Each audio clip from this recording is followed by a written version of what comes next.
ہر کسی کو اپنی قیامت کی ہوتی ہے۔ جب گھاس کے تنکے پر بارش کی بوند گرتی ہے تو تنکے پر بیٹھی ہوئی چیونٹی یہ سمجھتی ہوگی کہ کائنات فنا ہونے لگی ہے۔ احساس انسانیت کا سب سے بڑا رشتہ ہے۔ ایک دوسرے سے خونی ناطہ نہ ہونے کے باوجود یہ دلوں کو مضبوط بندھن میں باندھ دیتا ہے، اور جنہوں نے مکرنا ہو وہ قرآن کو ضامن رکھ کر بھی مکر ہی جاتے ہیں۔ جب ہم بڑے ہو جاتے ہیں تو پینسل کی جگہ پین اس لیے دیا جاتا ہے تاکہ ہم سمجھ جائیں کہ اب ہماری غلطیاں مٹانا آسان نہیں ہے۔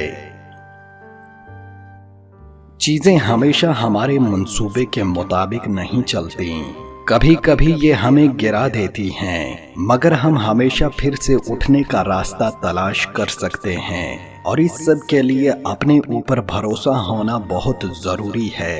پھر دنیا کی کوئی طاقت اور مصیبت آپ کا کچھ نہیں بگاڑ سکتی۔ ہم ہر وقت کچھ نہ کچھ بولے جاتے ہیں، مگر پھر کیوں نہ تھوڑی سی کوشش کریں کہ ہمارے الفاظ کسی کے لیے مرہم بن جائیں۔ بانو قدسیہ کہتی ہیں کہ مرد کو عورت کا جذبہ متاثر کرتا ہے۔ ممکن اور ناممکن تو انسان کی سوچ ہے، اللہ پاک کے لیے کچھ بھی ناممکن نہیں، اس لیے ہمیشہ دعا کرتے رہو کہ کون جانے کہ آپ کی دعا کب قبول ہو جائے۔ عارضی چیزیں بہت خوبصورت اور دل کو موہ لینے والی ہوتی ہیں۔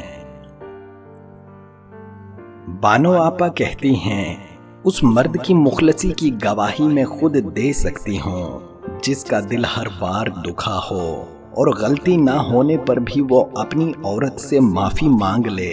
ایسا مرد لاکھوں میں ایک ہوتا ہے جو رشتہ کبھی ختم نہ کرے، اور اس عورت سے بد نصیب کوئی نہیں جو ایسے مرد کو کھو دے۔